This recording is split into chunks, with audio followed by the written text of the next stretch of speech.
Olá, amigos, olá, amigas. Vamos continuar aqui nos nossos módulos. Nós vamos entrar no terceiro módulo. O terceiro nós vamos ver o aborto, tanto no Brasil como na América Latina, o aborto legal, o aborto de feto anencefálico e também o aborto e o sigilo médico. São itens importantes, itens esclarecedores e que espero que vocês possam assimilar bastante para que depois nós possamos estudar com mais profundidade esses institutos. No Brasil, nós temos a proteção jurídica do nascituro, que vem descrita no artigo 2º do Código Civil. E nós temos também, paralelamente, um Estatuto do Nascituro, ou Estatuto do Embrião, que é um projeto de lei que está tramitando no Congresso Nacional. Esse Estatuto do Nascituro, veja o próprio nome, né? Não é lei, é Estatuto do Nascituro, é uma normatização que será feita dando total proteção e tutela ao embrião, ao nascituro. Por quê? Porque o nosso Código Penal, ele confere também esse direito, essa garantia de proteção à vida intrauterina. Mas nós temos casos de aborto na nossa legislação que são casos que nós vamos ver detalhadamente. É possível aborto na nossa legislação? Sim. Sim. É possível quando se tratar de salvar a vida da gestante, quando a gravidez for proveniente de estupro, e uma terceira modalidade, que não está inserida ainda no Código Penal, é o aborto de feto anencefálico, que é resultado de uma de uma arguição de direitos protegidos em lei, de descumprimento, é a arguição de descumprimento de preceito federal de número 54, que foi decidida também pelo Supremo Tribunal Federal. Então, quando for para salvar a vida da gestante, quem é que determina a realização do abortamento? Nós temos que ver que abortamento é diferente de aborto. Aborto é o produto do abortamento. Então, quem é que vai decidir quando for para salvar a vida da gestante? Essa decisão não é da mulher, não é do marido. É uma decisão que cabe ao médico. E é uma decisão que tem que ser muito fundamentada, porque ele está tomando, está assumindo uma decisão.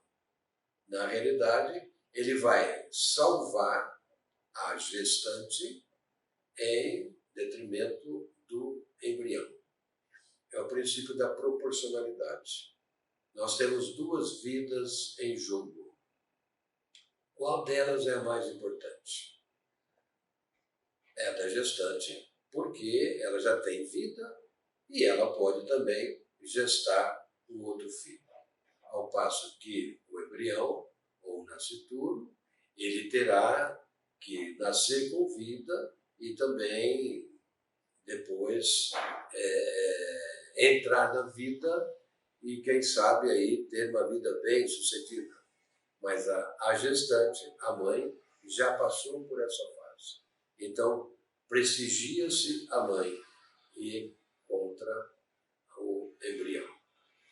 Quando for o aborto proveniente de gravidez e estupro, a nossa lei permite que assim seja realizado, porque não houve a adesão da mulher. Houve sim a violência ou a grave ameaça.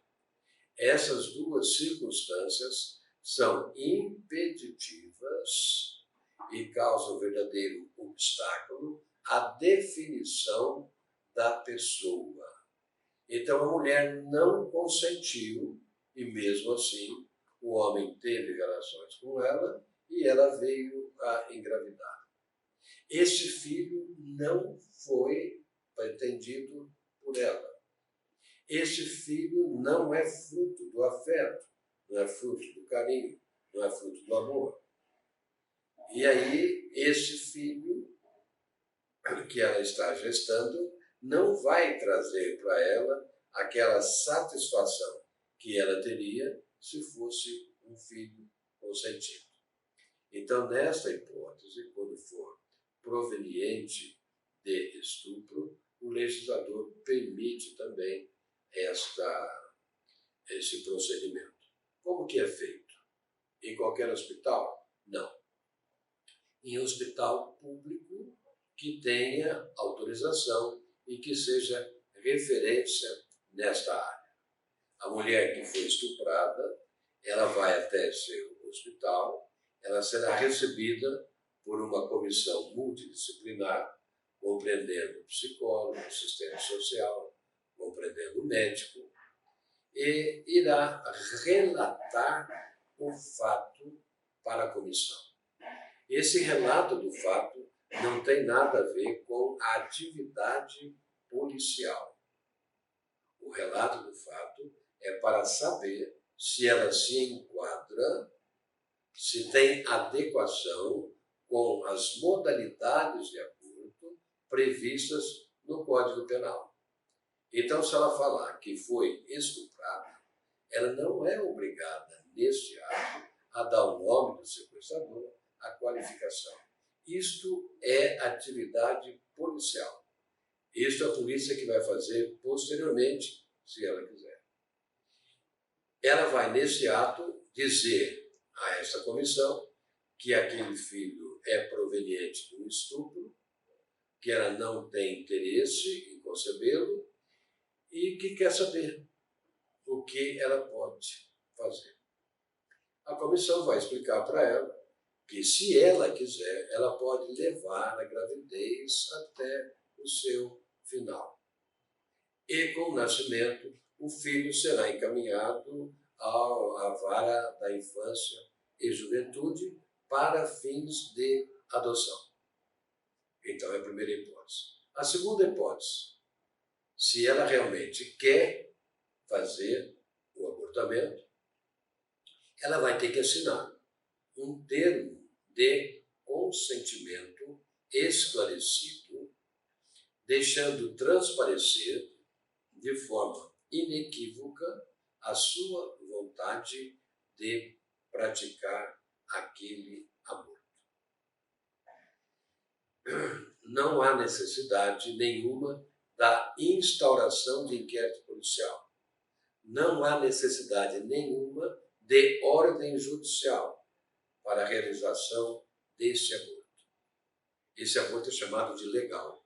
O nosso Código Penal, só para que vocês tenham uma ideia, ele é de 1940 e ele não colocou nenhuma circunstância autorizativa desse tipo de aborto. Pelo contrário, ele falou que permite-se o aborto quando se tratar de estupro. E aí a mulher é que vai decidir, porque você não vai chamar um estuprador para decidir. A decisão é dela, unicamente dela. O útero é dela e aquele consentimento para o filho não foi dado. Então, nesse caso, aí sim, poderá ser feito e é lógico que ela vai receber o acompanhamento necessário pós-procedimento para que ela consiga aí refazer emocionalmente a sua vida. Vocês acompanharam o caso daquela menina de 11 anos de idade, que foi estuprada pelo próprio tio, se eu não me engano. O caso ocorrido no Nordeste, Norte e Nordeste, eu não me lembro a cidade, mas teve repercussão nacional. E a menina queria fazer, a mãe queria fazer o abortamento.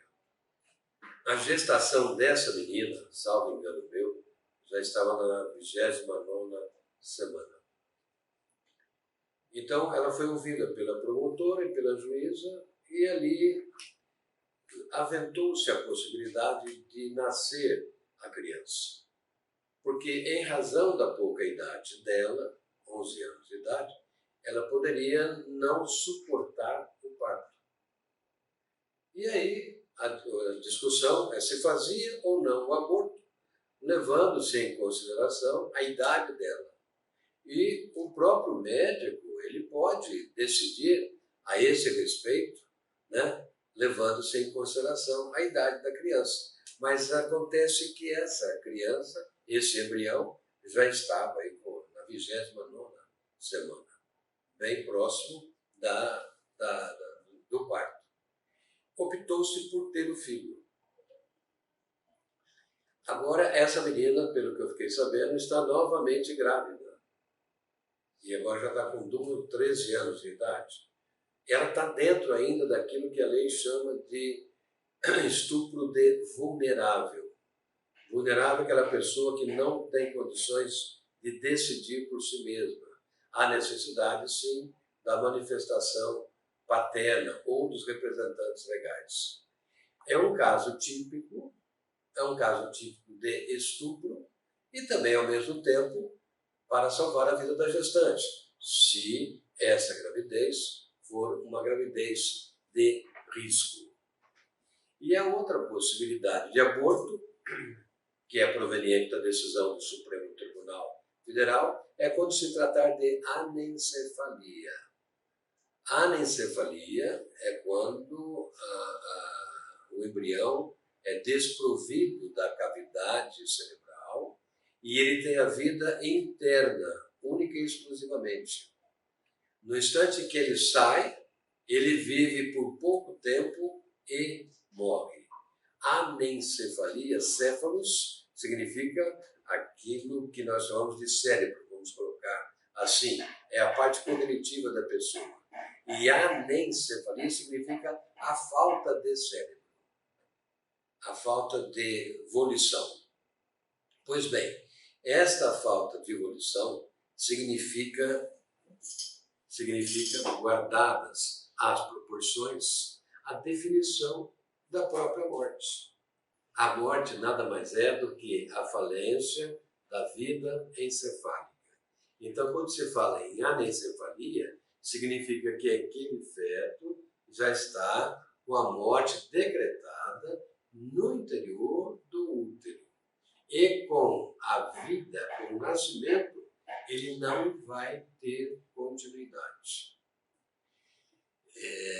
É importante frisar que no nosso Código Penal não existe ainda essa figura. Existe sim a decisão do Supremo Tribunal Federal. Mas no anteprojeto do Código Penal já está inserida esta figura do aborto de feto anencefálico ou de qualquer outra doença que impossibilite a vida extrauterina. Eu escrevi um artigo nessa semana, esse artigo se chama Quando a vida extraútero é impossível. Então eu indicaria que vocês fossem até esse artigo, vocês entram no migalhas.com.br, coloquem o meu nome, Eudes Quintino. Tem a minha página, e ali na minha página vocês vão encontrar, dentro de mais ou menos 700 artigos, vocês vão encontrar esse último artigo que eu escrevi a esse respeito. Aí vocês vão ter melhores condições para se definir. Aqui na América Latina, vocês devem ter acompanhado, né? O aborto ele já tem aceitação, aborto que eu estou dizendo, dependendo da vontade da mulher em realizar o aborto. Em Cuba já foi liberado já há muito tempo, Porto Rico, o Uruguai também há muito tempo, a Argentina recentemente, a Colômbia, e no Brasil nós não temos ainda uma tentativa nesse sentido. Nós temos uma arguição de descumprimento de preceito federal que está tramitando no Supremo, no sentido de fazer prevalecer a autonomia procriativa da mulher, o direito reprodutivo da mulher, em ter ela condições plenas para definir a respeito do aborto. Mas, como eu disse, é um caso que está tramitando na nossa justiça. O correto seria o caso tramitar pelo Poder Legislativo. O Poder Legislativo ele tem uma competência maior do que essa da jurisdição, porque é ele que vai elaborar, é ele que vai fazer a lei. E aqui no Brasil nós temos somente essa situação, nós não temos nenhuma outra situação equivalente, por exemplo, com relação ao Poder Legislativo em abrir para que as mulheres possam, de acordo com o seu desejo, de acordo com a sua vontade, realizar o abortamento. E isso por quê? Porque nós temos lá na nossa Constituição Federal o princípio maior, que é preservação da vida. E nós temos também os casos em que é possível retirar a vida. Quando nós falamos em aborto, só para vocês terem uma ideia, e eu comecei conversando com vocês, falando da etimologia das palavras. Essa palavra aborto, ela consegue uma definição na sua própria etimologia. O a, em latim, significa negação. Negação. O verbo orior, em latim, significa nascer, brotar. Os romanos falavam o seguinte, que o sol nasce, olha só, no Oriente. Oriente é onde o sol nasce. E onde o sol morre? No Ocidente. Occidere é morrer. E orior é nascer. Juntando ab mais orior, nós temos o quê? Não nascer. Matar no próprio nascedouro. Impedir aquela maturação. Impedir que haja o nascimento.